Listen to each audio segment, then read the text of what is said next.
But here we are, and good morning, everyone. You're listening to Amar and Jaff, live on our weekly radio show. and each week we'll try and bring you some views, news, and one or two clues from the business world. Asian Business Connections aims to connect, support, and promote the Asian and wider communities. And we'll be talking shop quite literally, and not just corner shops. So they're looking to start a business, have an existing business, or you just want to talk business, we can help. We can help. We can help. Gosh. Although it's a short week, Jaff, it's certainly a busier one, isn't it? Yeah, the week just flies by, doesn't it? These days, it's always been like that for the last few years, but especially when it's a bank holiday Monday, you lose a day, and next thing you know, it's Thursday. Yeah. Most definitely. Anyway, it's been a very interesting week, and the headlines this week, Jaff, following on from our very hugely popular, positive conversation that we had.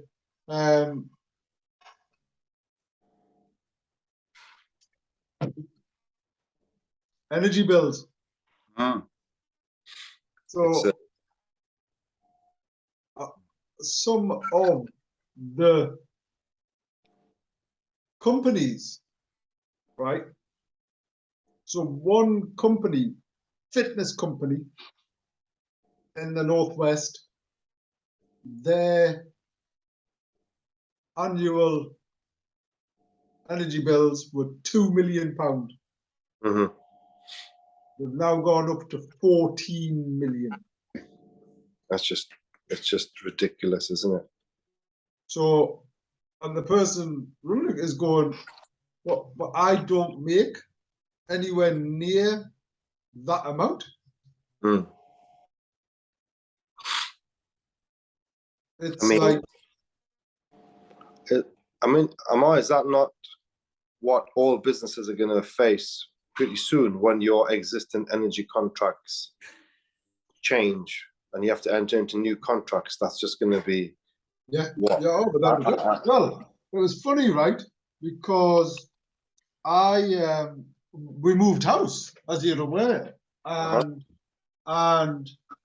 I was looking at alternative suppliers. I certainly wasn't going to be taking the ones that I had.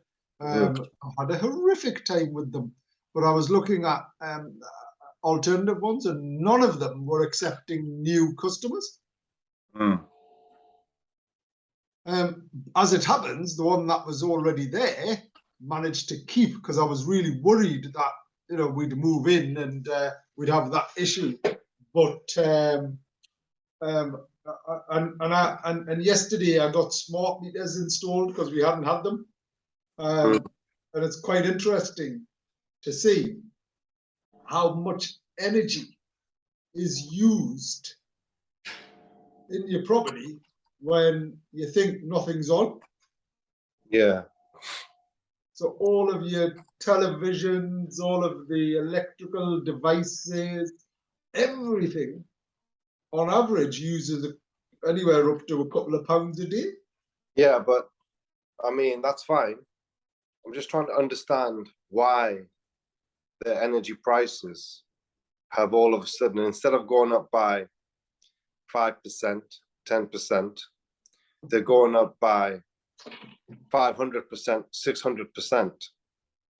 And if that's not manipulation within the marketplace, and if the watchdogs, if they were worth anything, they should be going and open up investigations into all of these energy companies and try and tell us, the public, exactly what is going on and why the prices have gone up to such levels. I think personally, there's something very, very sinister going on at the highest level. Sinister. There must be a more. You can't have. Look, if we were able to put up our prices in our businesses by 600% and charge £100 for a butter chicken. And if that's equivalent, isn't it, Amar? You times it by 5, 15 times 5 is what, 75 quid for one main dish. They charge 75 quid for a butter chicken. And if you imagine people didn't have a choice and they were paying for it, the city council will be in uproar. They'll be into the restaurant already saying that there's something dodgy going on. It's a bit like it's profiteering, isn't it? Yeah, well, exactly. That was the word. That was the word I was looking for, Mark. And you know, I went into Brighton Halal, and I don't think they'll mind me mentioning it. And he said that, look, someone bought a vegetable from us, and then they went straight into the council. They said, oh, look, they charged us 6 quid for this vegetable. And then the city council rocked up straight away. They said, oh, you guys are profiteering. And he got the invoice to show them. He said that, look, this is how much I bought that item for. I've only put an uplift of 5% on it because the purchase price is so high. And then the city council left them in peace. So there is something really worrying that's brewing. So say that again, just for the purposes of clarity.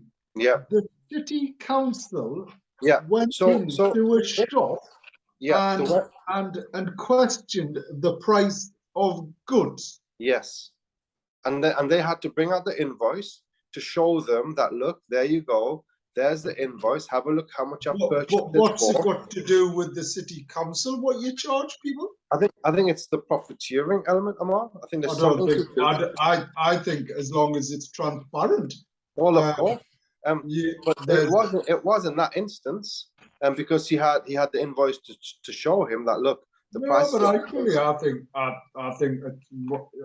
think that's a bit concerning. I think it is concerning, Amar, because that the city council take it upon themselves, because I certainly haven't seen them go into the various other multinationals or nationals or bigger stores, or the more traditionally whatever colour stores. Have they? Of course they wouldn't. They're not going to, but this is just how it is.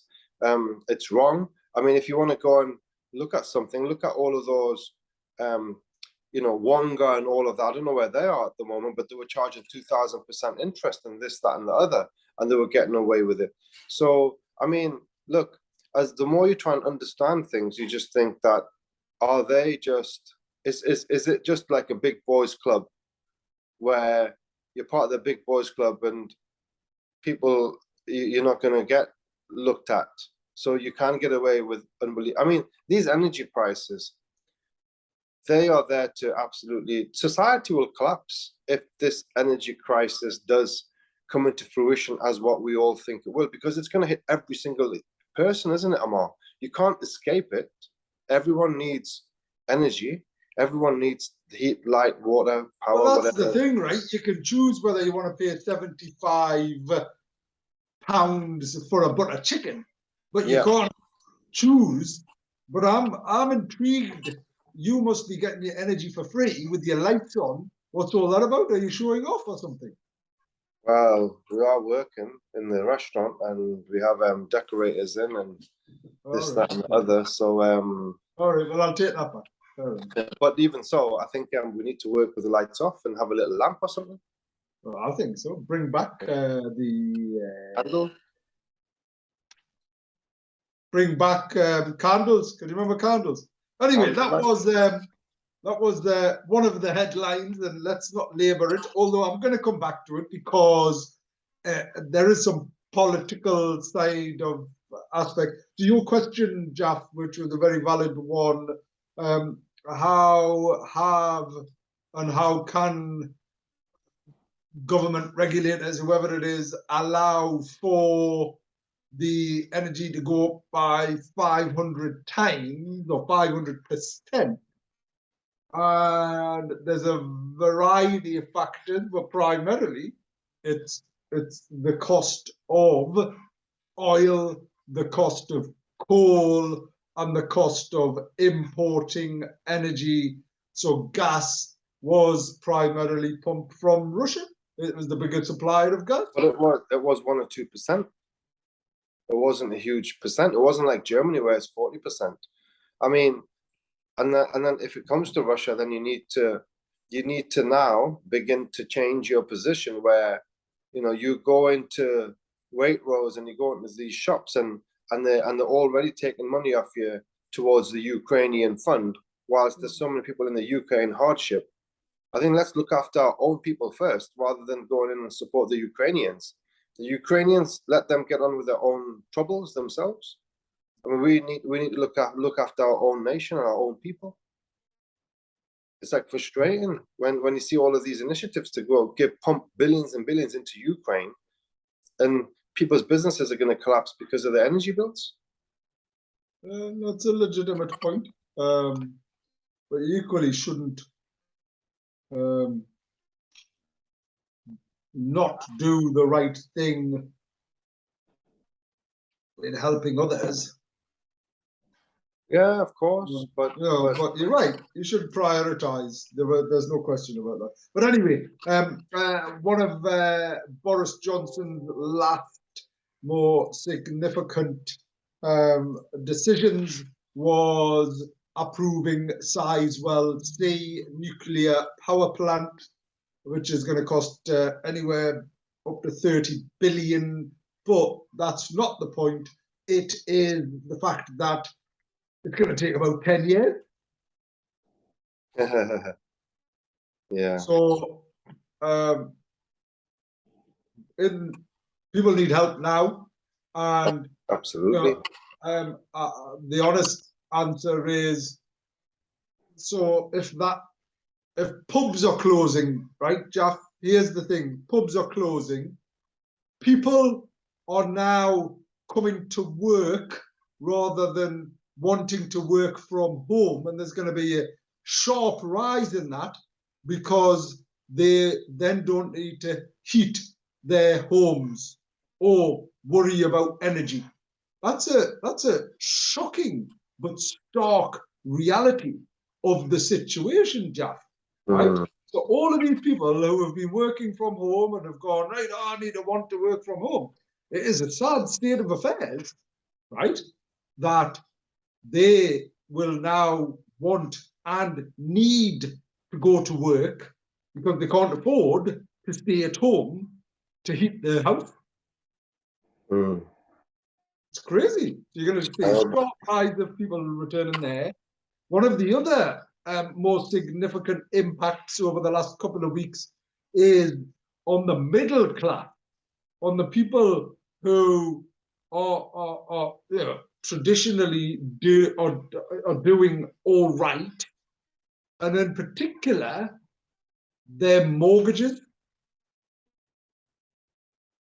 The sharp rise in interest has had a major impact. So you've got this perfect storm of mortgage rises, inflation, RPI, retail price index, consumer price indexes, and a lot of the rent that have been set in leases and rent reviews have been matched against retail or consumer price indexes on the basis that historically they've never risen by 2-3% max.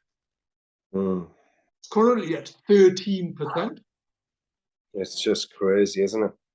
So rent's connected to the RPI, yes. Yeah. So that's an automatic increase amount of those levels. Yeah. So one of the long leases that I'm currently looking at, so just to give you an example, the lease it's a 125-year lease, and they want to match the rent reviews to RPI or CPI. And previously I would have gone, all right, it is what it is. It's not the end of the world. Yeah. Now I'm like, I wouldn't sign that. Yeah. But for those that have, because it was a recognized mechanism. Mm. And that's what they've agreed to. Yeah. Well, you've signed a lease. That's your lease. Yeah. Yeah. So your rent review, and a lot of the major shopping centres, or major landlords, the major national landlords tend to use this mechanism for rent reviews. Mm. Mm. I mean, and once those contracts are set in stone, Amar, you're not going to be able But to that's then it. go and say, What well, can, hold on. By the way, what- brother, can we kind of can we just change that little line in the contract, because obviously the market economy has shifted beyond our what we ever envisaged back then. And so, well, I'm sorry, but that's the legal agreement. So yeah, like you said, it's like the perfect storm. But I think that we haven't felt the true effect of it, impact of it. far from it. Yeah. But Jack, I have been saying, and we have been saying for at least the last year, when everybody had and was talking about the the fact that the economy is okay or whatever it is, we were seeing, and we have been seeing, get your house in order. Yeah, of course. And sort out your bills. Look at your outgoings, look at all of these things. And this was before where we find ourselves now. Yeah, absolutely. It's very worrying. It's very concerning. It is. And we do need to do something about this, and the government has to intervene. There is no question about that. So it'll be interesting to see what the new Prime Minister, who will be identified and sworn in, what they intend to do. It's the biggest challenge. That the cost of living crisis is it's just crazy, isn't it? Mm-hmm. Yeah, that's gonna, and then you then factor in all the issues with food and the cost of food, and food spiraling out of control. I think that's going to be I can see a complete kind of breakdown of society if things continue. Look, this is going to be one of the worst recessions that we've ever experienced. It's because of the fact that people have enjoyed and appreciated and experienced better quality of life and lifestyle than ever in history before. Right? As in the amount of luxury and the amount of spending and things like that people have experienced. Like, honestly, we are seeing Armageddon in every sense. Yeah. And not that I'm trying to be negative at all. It brings people together, catastrophe and calamity and things like that. But this isn't certainly one that you want to experience. I mean, you can get through. If like such as previous recessions in 2008, whenever they were, you can get through recessions, and if there's a downturn. But if there's a downturn where this is not, I can't see this being a downturn, because if everyone's energy bills goes up by 500%, the business that you mentioned, Amar, I mean, what are they doing? Are they still? How can they operate? The fitness company, how can they operate? Um, So what do they actually do? How much of they can't. They cannot. That's it. There's been like that. What option do they have? Well, that's the whole point. So if that's your source of income, if that's what you And look, Jeff, the one of the biggest impacted in the like organization is very much the hospitality sector, right? Mm. That's the thing. It's just what people are Like going. as in, so your staff wages have like they're now through the roofs, aren't they? Right? What you're paying for good quality people. You then the cost of food and cost of supply. Um, um, all of those things. It's like, what can you do? It's very, very limited what you can do. I mean, you So can take the time. pubs are closing. So I mean, I give you an example of 2 to 14 million. The one of the headlines in the pubs, my energy bill went to 35,000 from 13,000, so 3 times. Mm. Is what it's done. I mean, I bumped into somebody, an individual who drives around in his big Ferraris in the town. You can see him quite regularly, and he came in to collect a takeaway, and I was taking it into his car, and I was picking up, and he said, "Oh my God, how?" Then it's a complete crisis at the moment. I said, "Well, what's happening?" Because he's in the energy game, and he said that, "Look, the thing is that we're given so many people aren't paying the bills, so we now have to go to court. We have to go and issue warrants, and we have to do this, and we have to do that, and we have to go and cut people off, take meters away, and it's just horrendous at the moment."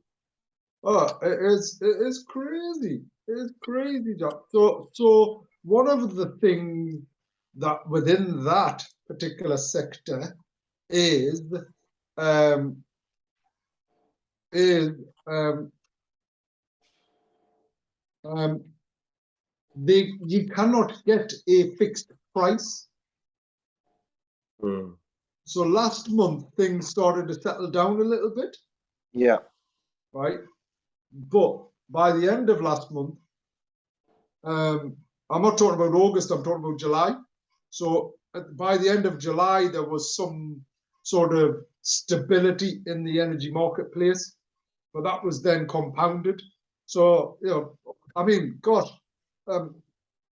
the Aramco, Saudi Aramco, the oil, sort of company of Saudi Yeah. Arabia, Yeah. is the most valuable company in the world. Yeah. And it's gone up billions of pounds Mm. because of the value of oil. Yeah. But it trades in dollars, doesn't it? Yeah. But it does. So there's huge benefit for the US Well, yeah, it in may all not of always this. trade. It may not always trade in dollars. I think they're re-looking at that. Mm, mm. Anyway, so it's crazy times is what it is. Other news, Liverpool 2, Newcastle 1. Yeah, I mean, that was just. I mean, the thing is, what's sad is if corruption ends up getting into football, then that's the end of football, isn't it? Because that was just total corruption. First of all, that second goal, it was clearly onside. Even the TVs are trying to suppress it and not show people the fact that it was onside. Compare it against Marcus Rashford's goal the other day.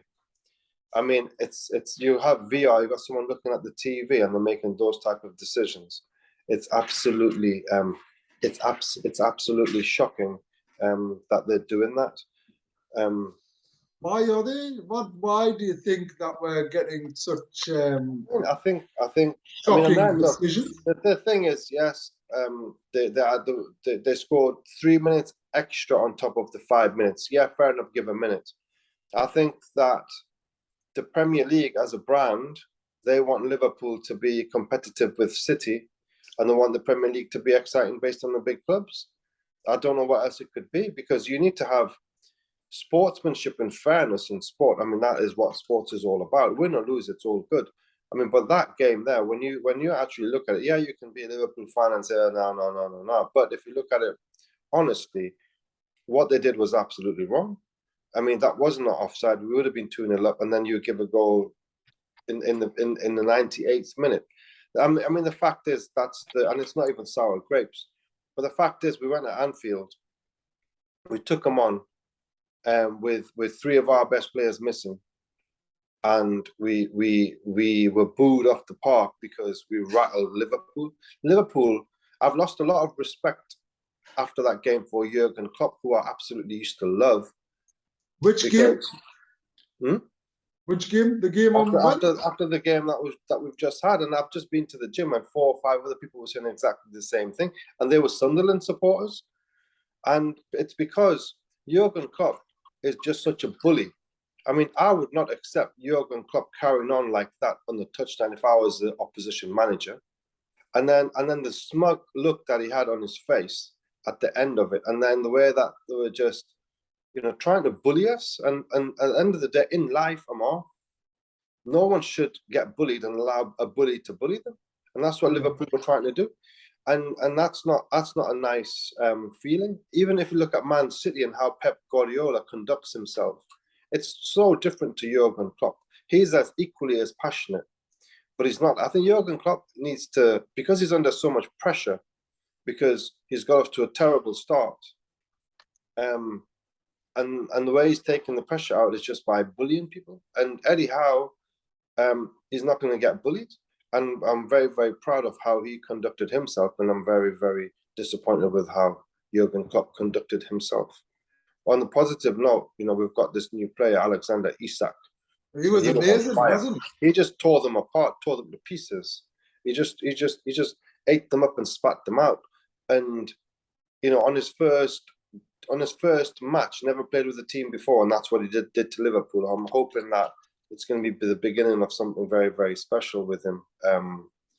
So yeah, that's what I'm feeling about the game. I don't think Liverpool are going to win anything this season. I hope they don't, because I don't have any time for them at all.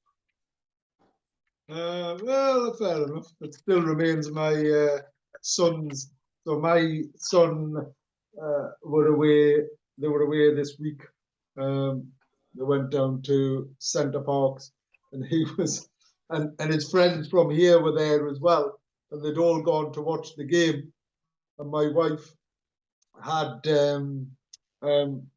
let him go with his friends and their parents and whatever else. And in the middle of the game, she'd got a message saying, "Oh, can you come and get him?" And that was obviously after Newcastle had scored. And, and he was upset. And my wife had sort of said, there's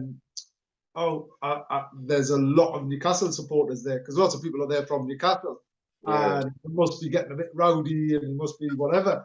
Anyway, she got there and they decided to sit, because then by that time I think Liverpool must have scored and whatever else.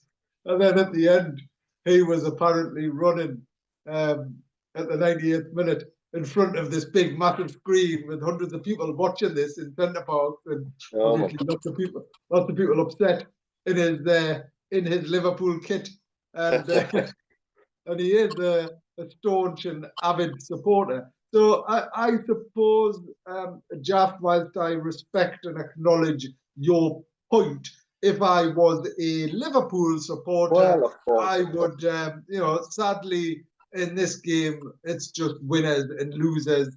Well, really, you're a sore loser, is what you are. And my son is a very joyful winner. Yeah, well, look, we'll keep it at that. Well, hopefully, let's see where we are. Wait for them to bloody come back to St James's Park, and we'll give them a good hiding. Well, yeah, I can't wait for that game, to be honest. And I personally would like to see that. We're not at there's a match tomorrow, isn't there? Is there a match tomorrow? Yeah. So I'm not there tomorrow, actually, which I almost feel as if I could and should be, but You need I'm to not gonna- organize something, Amar. You need to get in touch and Well, I could, but I must admit, I mentioned moving house. I mentioned moving house, and we thought by moving a house, everything would go, because it was so stressful up until that point. We thought it would you'd move in and everything would be fine. You then realise that you move in and you've got so much to do. So I'm like doing my work in the office every single day, and then going home. And because the wife and the kids were away last week and they've been away this week, I've like literally been going home and building things and making things and doing things and emptying things and binning things. And that's all I've been doing. Like, last Thursday night, I didn't get to bed having built these stupid set of drawers. I don't know why the wife bought these drawers when you can buy built drawers, and why wouldn't you just buy built drawers? I quite like IKEA. I enjoy IKEA. So I've been going there every other week just to get some stuff for the playroom and things like that. Anyway, but these set of drawers were like flimsy. They weren't IKEA. They were really complicated. It took us 6 hours, and I was sat there doing the math. You know, you've got plenty of, imagine. you've got plenty of time on your hands, Amar. It's all right. Yeah. And then this week I've boarded out 3 different parts of the loft, and the loft hatch like is that big, and all of the boxes that were in the other loft are that big. So all I've been doing is transferring things from boxes that big into this thing. Anyway, the whole point of this is, it's like, oh my gosh, it's been so pressure, but I'm exhausted. Last night I went to bed at like 11:30. I woke up at 4:30 this morning, and like now I just need to go to sleep. But anyway, it's what was the point of all of that? The point of all of that was I'm actually looking forward to just sort of getting. I've set myself a deadline by the end of this weekend, because come next week, everyone's back. Kids go back to school, and I want to be back in that routine. I need to concentrate on my diet. I'm getting a bit heavy on the midriff, is what I am. But anyway, despite all of that, that's why I'm not going to the match tomorrow. That was a very long-winded way of saying that. Mikhail Gorbachev died. Sad news from Russia. Yeah, I think so. I thought he was a really good guy. I mean, there's different opinions. I kind of read a little bit into it. I think the view from the West is that he was a good guy because he tried to make Russia a bit more Western than what it was, and obviously he got rid of the USSR and broke it up, and gave those independent countries their independence. I guess the likes of Lithuania and A, B, C, and D.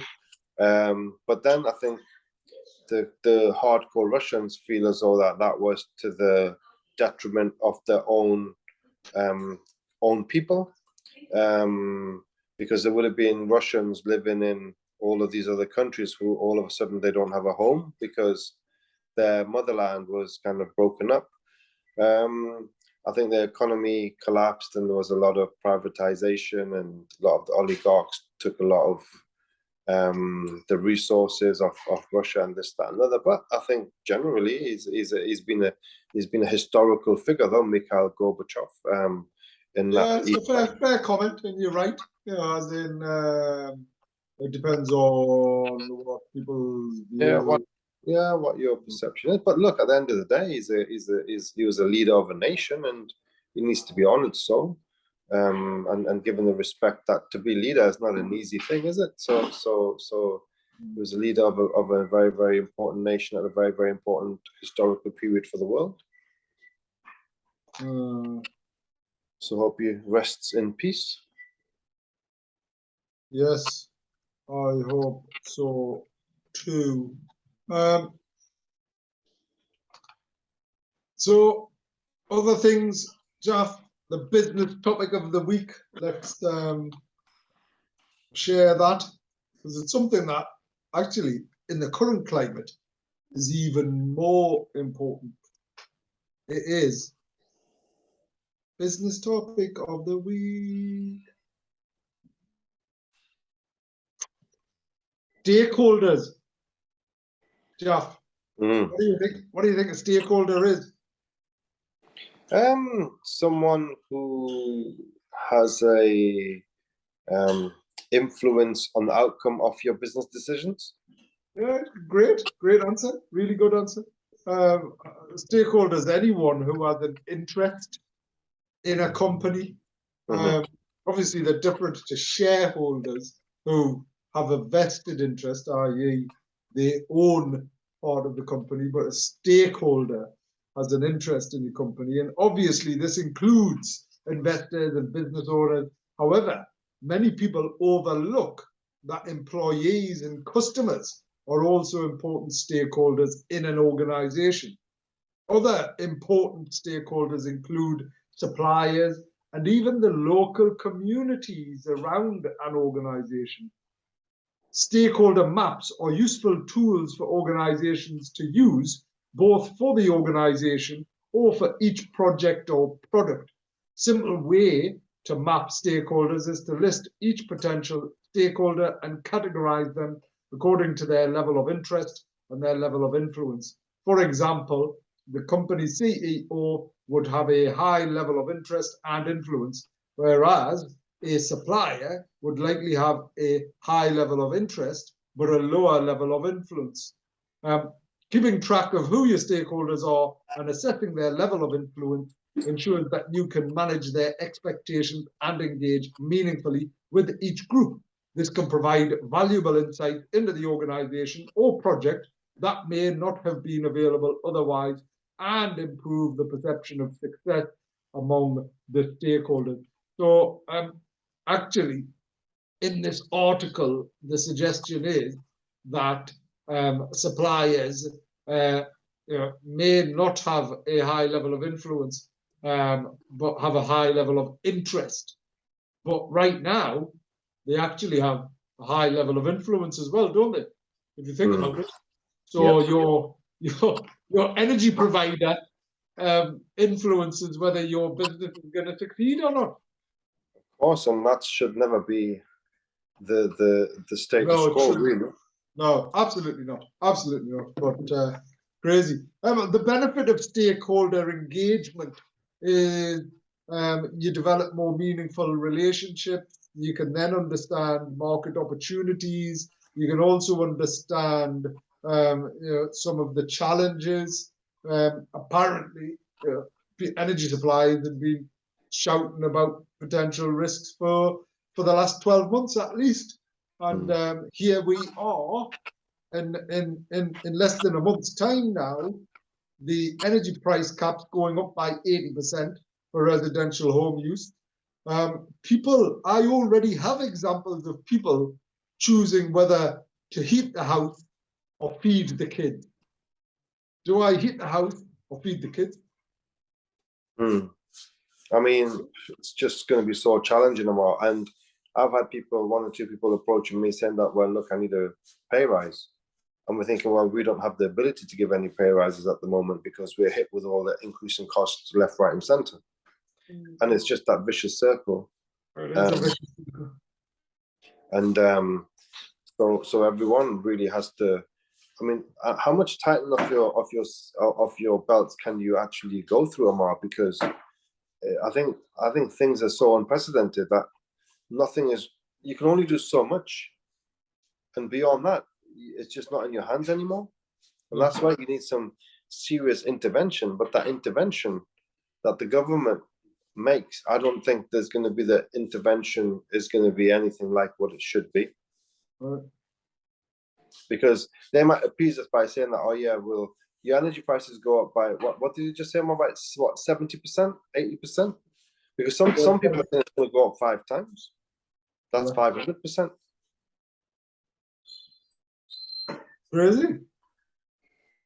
So either way, let's just see where we are. Let's see where we are after this winter, if we can get through a winter, and we'll see where we stand then.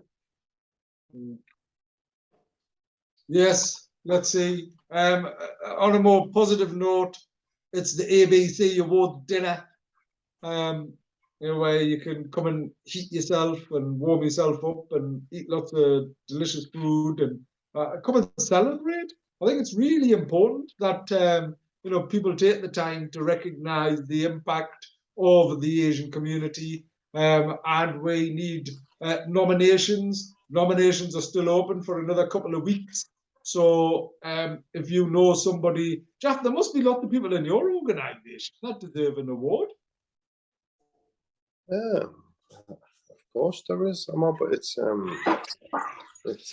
we've got some amazing people that are here that do a phenomenal job. It's just something that you don't like to put your Well, I think people need to. I think it's very important that we take the time to recognise those that have made a significant contribution and consideration in what should be happening. Anyway, it's the 20th of October. Reach out to www.abconnections.org and register now to attend and also to nominate. And if you get nominated and you're shortlisted and you're a finalist, then you also get a VIP invitation. So what better excuse or reason to nominate than you can come along to this wonderful event. Yeah, that's the presentation that we have. Jeff, what is going on in the city? The city is busy, Amar. I think it's very, very busy. Are the students back? Not yet. I think they're slowly about to come, probably within the next week or so. You probably have a huge influx of students into the city, which is going to be, which is always good. It adds a lot of vibrancy to Newcastle. Students make. Well, I mean, it was funny because I was at IKEA and you see all of the students with the parents. Yeah. It's good, isn't it? It's good. Well, not really. Some of the stuff I wanted, but it's sold out. I'd gone there explicitly, and it was funny. I was literally running in, grabbing some stuff, and running out.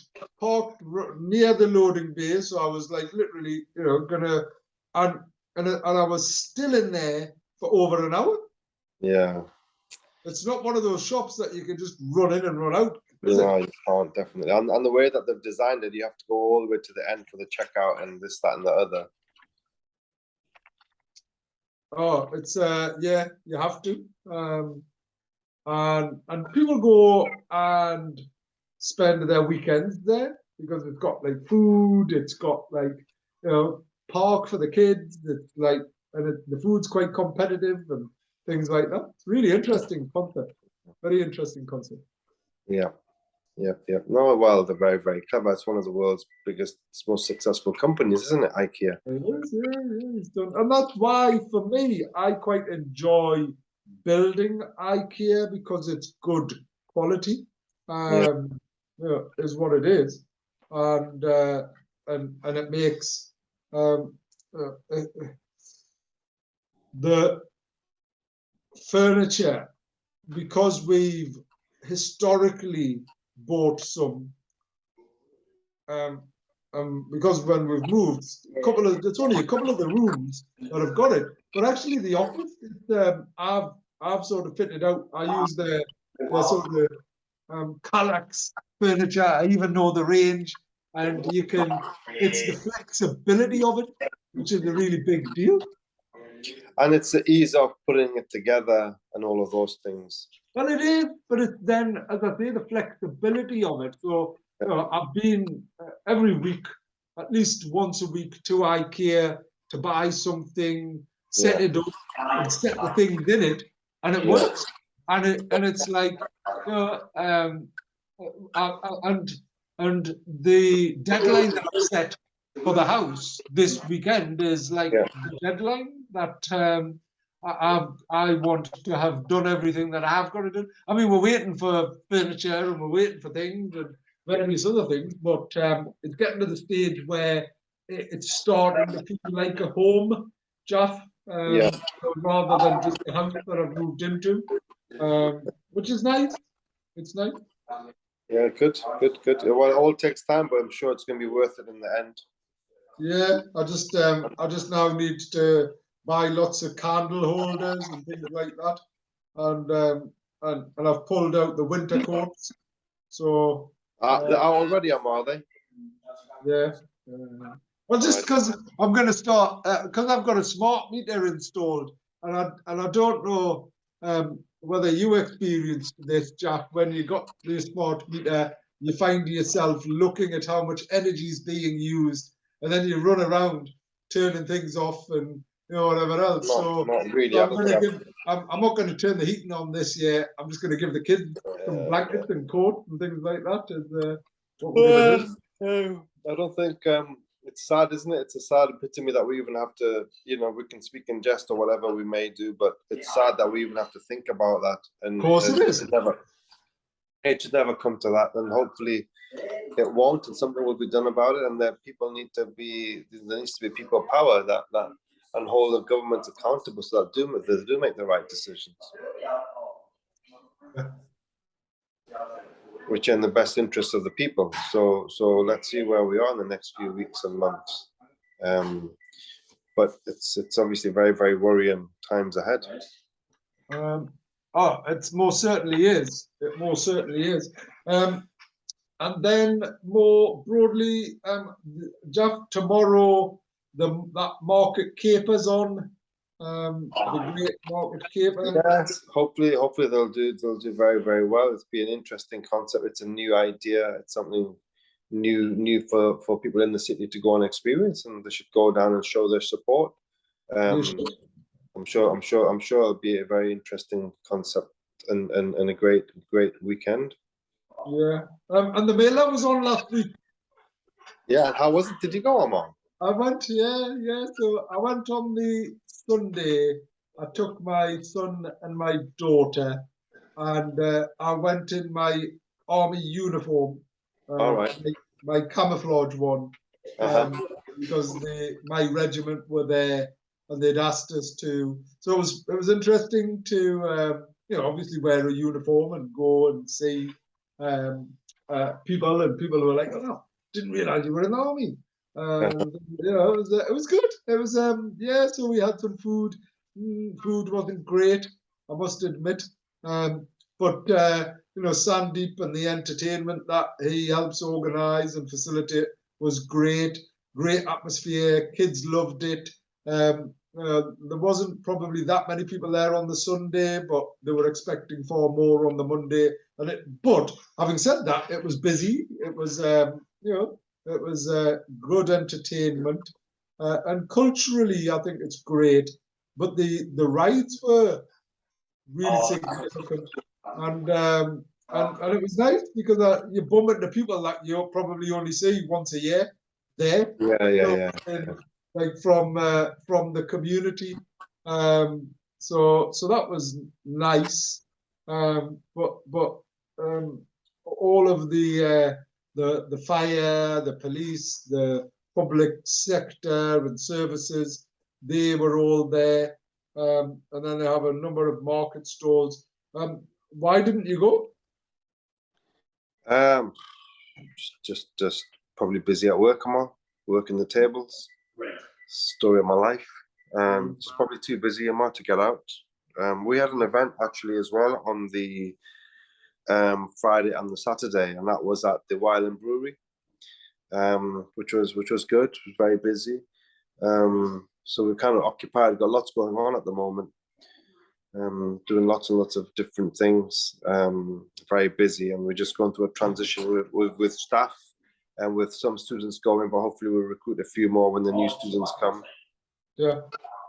So yeah, it's just busy, but let's hope that in the back of my mind, this energy thing is always a worry, because I just think the massive impact it can have on the business. You've got everything right in the business, but you just can't control energy costs going up so ludicrously that you can't afford to pay them. So let's hope that we're all able to get through the difficulties that are going to be ahead, without too many consequences and too many closures and stuff in the business world. Yeah, I agree. It is interesting because a lot of For the community, by the community. Anyway, 98.8 you've been listening to Amar, A and poll revealed 8 in 10 parents in back next Scotland week. are worried about paying for their gas and electricity bills over this year. But Boris Johnson says support is on the way. It is vital that people remember that more money is coming anyway.